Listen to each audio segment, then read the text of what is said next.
Anitha Pushpavanam Kuppusamy Viha YouTube channel அன்பர்கள் அனைவருக்குமே அன்பான வணக்கம். நம்முடைய யூடியூப் சேனலில் தொடர்ந்து பல பதிவுகளை பார்த்துக்கிட்டு வரோம். இன்றைக்கு இந்த பதிவில் தனதானியம் பெருக நவராத்திரி 3வது நாள் நாம் அம்பாளை எவ்வாறு வழிபட வேண்டும் என்கின்ற தகவலை பார்க்க போகிறோம். அத்துடன் சேர்ந்து என்ன நைவேத்தியம் செய்ய வேண்டும் இன்னும் பிற தகவல்களும் இருக்கும். அதற்கு முன்பாக இன்றைக்கு பிறந்தநாள் மற்றும் திருமண நாள் காண இருக்கின்ற அனைவருக்குமே என்னுடைய வாழ்த்துகள். உங்களுடைய வாழ்க்கையில் நீங்கள் அனைத்து நலங்களும் வளங்களும் கிடைக்க பெற்று நீடூழி வாழணும்னு நான் அம்பாள் கிட்ட பிரார்த்திக்கிறேன். இந்த காணொளியை காண்கின்ற அனைவருக்குமே இந்த நாள் இனிய நாளாக அமையட்டும். ஒருவருடைய வாழ்க்கையில் தனமும் தானியமும் கட்டாயம் இருக்கணும். அது இரண்டும் இருந்து விட்டாலே நம்முடைய பசி போகும், நம்முடைய புத்தி சிறப்பாக வேலை செய்யும். அதனால் நம்ம அம்பாளை கட்டாயம் வணங்கணும். அதுவும் பார்த்திங்கன்னா இந்த நவராத்திரி 9 நாள்களுமே அம்பாள் தன்னுடைய கருணையை அருள்மழையாக பொழிய காத்திருக்கின்றால் அந்த அம்பாளை நம்ம சிறப்பு வழிபாடாக இந்த 9 நாள்களுமே மேற்கொள்ள வேண்டும். மற்ற நாள்களில் கூட அம்பாளை வணங்கும் போது தாயாக கருணை கொண்டு நம்மை காத்து ரட்சிக்கின்றாள். இருந்தால் கூட அம்பாள் இந்த உலக நன்மைக்காகத்தான் இந்த நவராத்திரி 9 நாள்களுமே அசுரர்களை அழிக்கின்றாள். அந்த அம்பாள் அன்னைக்கு அசுரர்களை அழிக்கலைன்னா இன்றைக்கு நம்ம வாழ்ந்திருக்க முடியாது, நல்லவர்கள் வாழ்ந்திருக்க முடியாது. அதனால தான் அனைத்து தேவாதி தேவர்களுமே அவர்களுடைய ஆயுதங்களை தந்துவிட்டு சிலை வடிவங்களாக இருக்கிறாங்க. அவங்களத்தான் நம்ம கொலுவில் வைத்து வழிபடுகின்றோம். ஏன்னா அவர்கள் அந்த நேரத்தில் தங்களுடைய ஆயுதங்களை எல்லாம் அம்பாளுக்கு கொடுத்துட்றாங்க அசுரர்களை அழிப்பதற்காக. அப்போது அவங்க நிராயுத பாணியாக இருக்கிறாங்க. அத்தனை சக்தியையும் திரட்டி கொண்டு தேவாதி தேவர்கள் அத்தனை பேருமே கொடுக்குறாங்க. இந்திரன் முதற்கொண்டு அஷ்டதிக் பாலர்கள் முதற்கொண்டு அவர்களுடைய ஆயுதங்களை எல்லாம் அம்பாளுக்கு கொடுத்து அனுப்புகிறாங்க. அப்போது இவங்க நிராயுத பாணியாக நிற்கும் பொழுது இவர்களை நம்ம ஆராதனை செய்யணும். அப்போ அவங்களுடைய சக்தி குறையாமல் இருக்கும். அதைத்தான் கொலுவாக வைத்து நம்ம வழிபட்டுக்கிட்டு வர்றோம். நம்ம கொலு வைக்கவில்லை என்றாலும் அனைத்து தெய்வங்களையும் நம்ம வேண்டிக்கணும். உலக நன்மை எப்போவுமே நன்மை கிடைக்கணும். இந்த கொரோனா போன்ற அசுரர்கள் அரக்கர்கள் எல்லாம் தலை தூக்கக்கூடாது. அந்த காலகட்டத்தில் எவ்வளோ அவஸ்தைப்பட்டோம் நம்ம இல்லையா? அதனால் இது போன்ற நோய் நொடிகள் எல்லாம் வரக்கூடாது. நோய் நொடிகள் நமக்கு எதிரிகள் இவங்கெல்லாம் தான் அசுரர்கள். அதனால் எந்த அசுரர்களும் நமக்குள்ளே நம்ம வீட்டுக்குள்ளே புகுந்துடக்கூடாது, நமக்குள்ளும் அசுரத்தன்மை வரக்கூடாதுன்னு தான் அம்பாளை இந்த 9 நாள்களுமே வேண்டும். அத்தனை தெய்வங்களுடைய சக்திகளும் இந்த அம்பாள் கிட்ட தான் அடங்கியிருக்கு. இதில் முதல் 3 நாள்களை அன்னை பராசக்தியை துர்காதேவியை நம்ம வணங்குறோம். 2 நாள்கள் என்ன வழிபாடு செய்யணும், என்ன நம்ம நைவேத்தியம் செய்யணும் அப்படின்ற தகவல்கள் எல்லாம் பார்த்துட்டோம். அதை உங்களுக்கு லிங்க்ஸாக டிஸ்கிரிப்ஷன் பாக்ஸில் தர்றேன். அதை பார்த்து நீங்கள் வழிபாடு மேற்கொண்டுக்கோங்க. இதற்கு முன்பாகவும் பல ஆண்டுகளாக, கடந்த சில ஆண்டுகளாகவே பல ஆண்டுகள் இல்லை, சில ஆண்டுகளாக நான் உங்களுக்கு தொடர்ந்து நவராத்திரியின் சிறப்புகள் எல்லாம் கதை, புராண கதை எல்லாத்தையும் சொல்லியிருக்கேன். ஒரு வீடியோன்னு எடுத்துட்டிங்கன்னா அதில் நிறைய தலைப்புகள் உருவாக்குற அளவுக்கு நான் செய்திகள் சொல்லுவேன். அதனால தான் என்னுடைய பதிவு நீளமாக இருக்கும், கிலோமீட்டர் கணக்கில் போயிட்டுருக்கோம். சரி, இந்த 3வது நாள் யாரை வணங்கணும் அப்படின்னு கேட்டிங்கன்னா அனைவருக்கும் பிடித்த தெய்வமான வாராகி தேவியை, அந்த பராசக்தி வாராகி தேவி ரூபத்தில் நம்ம வணங்கணும்.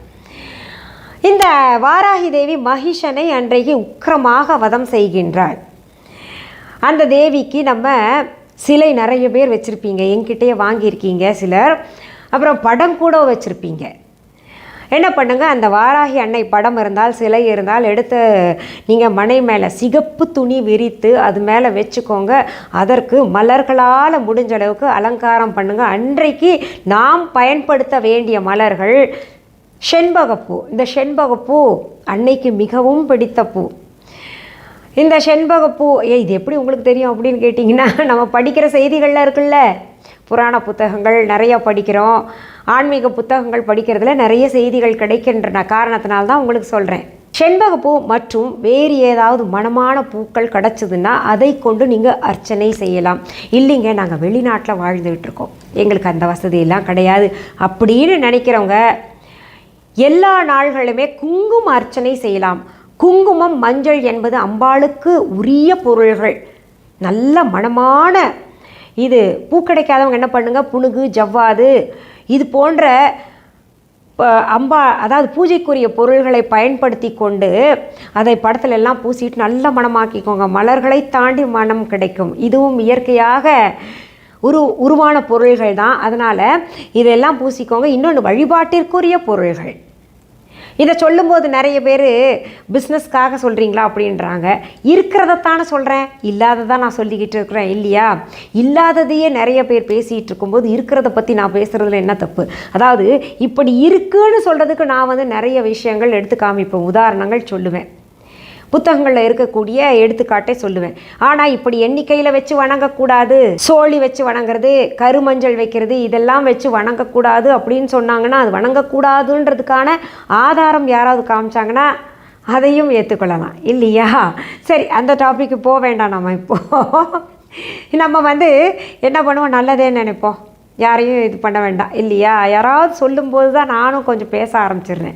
எல்லோரும் மறைமுகமாக பேசுகிறாங்க, நான் கொஞ்சம் வெளிப்படையாக பேசுகிறவன், அதனால தான். சரி, இப்போ என்ன பண்ணுறோம், நம்ம இந்த பூக்கள் கொண்டு அலங்காரம் பண்ணிக்கிட்டு அம்பாளுக்கு கட்டாயம் நெற்றியில் நல்லா மஞ்சளும் குங்குமமும் வச்சு விடுங்க. குங்கும அர்ச்சனை அன்றைக்கி நம்ம செய்யணும். அன்றைக்கு அம்பாளை நம்ம 4 வயது சிறுமியாக மனதிலே கொண்டு வழிபட வேண்டும். அன்றைக்கு அம்பாளுக்கு நைவேத்தியமாக கோதுமையால் செய்த பதார்த்தங்கள் எதுவாக இருந்தாலும் வச்சுக்கலாம். அதில் பார்த்திங்கன்னா கோதுமை ரவா பொங்கல் இருக்குது, கோதுமையே இது சக்கரை பொங்கல் செய்யலாம். ரவாவையே உடைச்சி அதை சக்கரை இனிப்பு சேர்த்து சக்கரை பொங்கல் செய்கிற மாதிரியே செய்யலாம். சுவையாக இருக்கும், உடம்புக்கும் நல்லது, இந்த குளிருக்கு ரொம்ப நல்லது, இந்த சீதோஷ்ண நிலைக்கு இது சாப்பிட்டா ரொம்ப நல்லது. அப்புறம் கோதுமையில் உங்களுக்கு லட்டு பிடிக்க தெரிஞ்சால் படைக்கலாம், செஞ்சு அம்பாளுக்கு படைச்சு நீங்களும் சாப்பிடணும். 3ஆம் நாள் அன்னைக்குரிய நைவேத்தியங்களில் நம்ம காராமணி சுண்டலும் சேர்த்துக்கணும். இது காலையில் செய்து சேர்த்துக்கிட்டாலும் பரவாயில்ல, இல்லை மாலை நேரங்களில் காராமணி சுண்டல் செய்து ஏதாவது வடை பாயாசம் செய்கிறது இது நீங்கள் சேர்த்துக்கிறது தான். ஆனால் கட்டாயம் கோதுமை சொன்னல அதுவும் காராமணி சுண்டலும் செய்தாகணும். அதற்கு பிறகு நீங்கள் என்ன செய்கிறீங்களோ அது உங்களுடைய விருப்பம். இதில் பழங்கள் ஒவ்வொரு நாளுமே இடம் பெற வேண்டும்.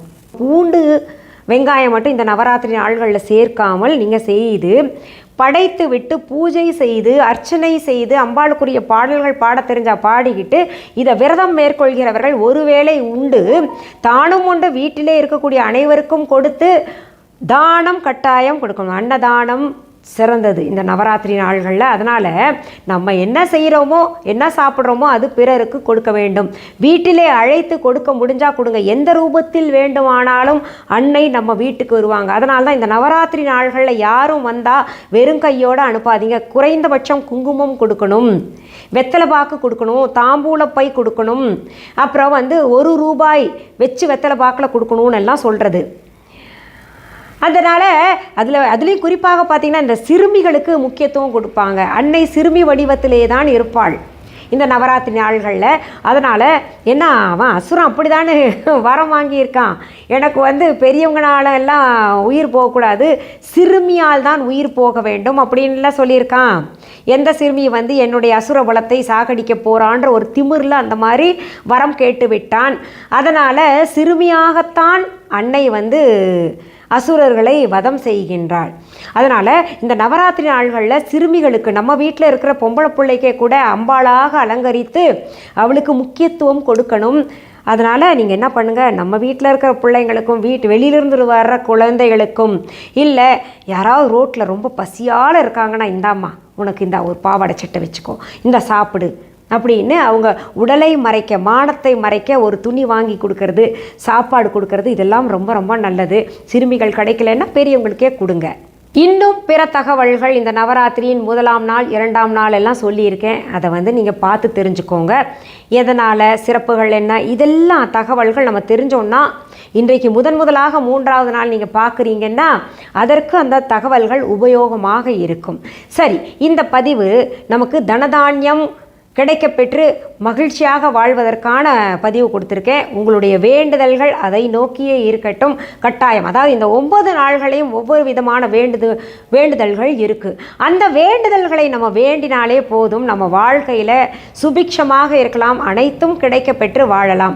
அதனால தான் ஒவ்வொரு நாளும் ஒவ்வொரு வேண்டுதல் இருக்குது. சரி, இப்போது இந்த தகவலை உங்களுடைய உற்றார் உறவினர்களுக்கெல்லாம் பகிருங்க. அதாவது உங்களுடைய ஃப்ரெண்ட்ஸ் ரிலேட்டிவ்ஸ்க்கெல்லாம் இந்த வீடியோவை ஷேர் பண்ணுங்கள். இந்த பதிவை முடிக்கிறதுக்கு முன்னாடி நம்ம விஹா ஆன்லைன் பற்றி சொல்கிறேன். நம்ம விஹா ஆன்லைனில் நிறைய புதிய பொருள்கள் உங்களுக்காக சேர்த்துக்கிட்டு இருக்கிறோம். தீபாவளிக்கு ஆஃபர் கொடுங்க அப்படின்னு கேட்குறீங்க. கட்டாயம் நான் உங்களுக்கு சீக்கிரத்தில் ஆஃபர் அறிவிப்பேன். அது வரைக்கும் கொஞ்சம் பொறுமையாக இருங்க. நிறைய சிலைகள், அம்பாள் சிலைகள் இருக்குது, ராஜராஜேஸ்வரி அம்மன் சிலை இருக்குது, வாராகி அம்மன் சிலை இருக்குது, இன்னும் நிறைய சிலைகள், நிறைய படங்கள், நிறைய வழிபாட்டிற்குரிய பொருள்கள், நிறைய புதிய புதிய பொருள்கள் நான் செய்து அப்லோடு செஞ்சிட்ருக்கேன். புதுசாக சோப்பெல்லாம் செஞ்சுக்கிட்டு இருக்கேன். அதெல்லாம் கூட போய் பாருங்கள். நிறைய சரும பிரச்சனைகளை தீர்க்கும் விதமாக இருக்கும் ஹெர்பல் ப்ராடக்ட்ஸ் தான்.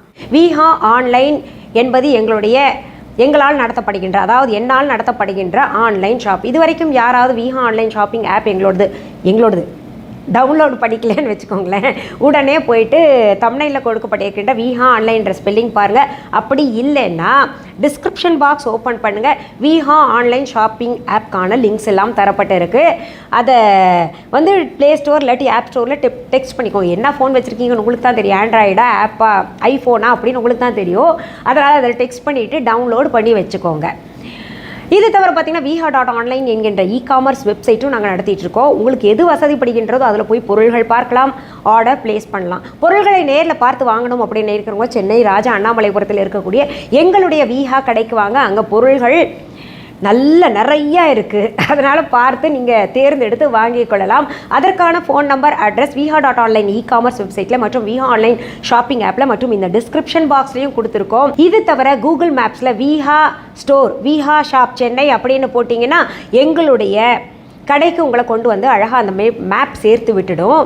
இன்னும் சில முக்கியமான தகவல்கள் சொல்கிறேன். எங்களுடைய விஹா ஷாப், விஹா ஸ்டோர், விஹா கடைக்கான கிளைகள் வேறு எங்கேயுமே கிடையாது. அதாவது பிரான்ச்சஸ் எங்கேயுமே கிடையாது. ஒரே ஒரு கடை தான் நான் நடத்திக்கிட்டு வரேன்.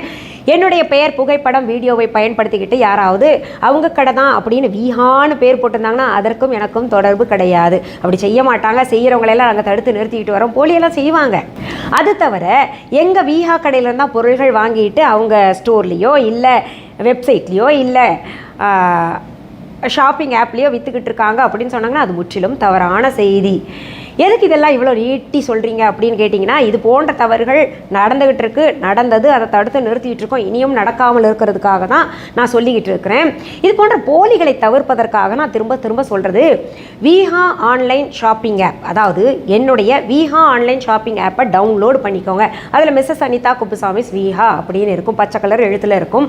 அதுதான் எங்களுடையது. சரி, நீங்கள் உங்களுக்கு எது போன்ற பதிவுகள் தேவைன்றதை கமெண்ட் பாக்ஸில் கேள்விகளாக தொடுத்து விடுங்க. நான் அதை படிச்சுட்டு கட்டாயம் பதிவுகளாக தருவேன். மீண்டும் அடுத்த பதிவில் சந்திக்கும் வரை நன்றி, வணக்கம்.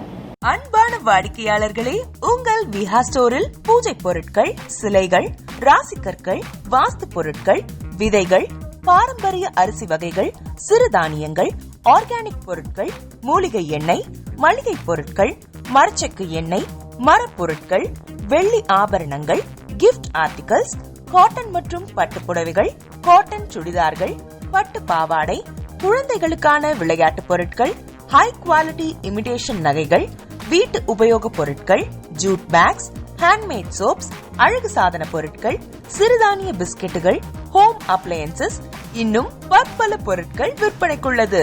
விஹா ப்ராடக்ட்களை நீங்கள் வாங்க விரும்பினால் அது எங்களுடைய viha.online வெப்சைட் மற்றும் சென்னை ராஜா அண்ணாமலைபுரத்தில் உள்ள எங்கள் விஹா ஸ்டோரில் மட்டுமே கிடைக்கும் என்பதை தெரிவித்துக் கொள்கிறோம். வேறு எந்த ஆன்லைன் வெப்சைட்களிலும் விஹா ப்ராடக்ட்கள் விற்பனைக்கு கிடையாது என்பதை நீங்கள் கவனத்தில் கொள்ள வேண்டும். எங்கள் விஹா ஸ்டோரின் விலாசத்தை கண்டறிய கூகுள் மேப்ஸில் விஹா ஸ்டோர் என்று டைப் செய்தால் வழியை கண்டறியலாம். www.viha.online வெப்சைட்டிலும் விஹா ஸ்டோரின் அட்ரஸ் உள்ளது.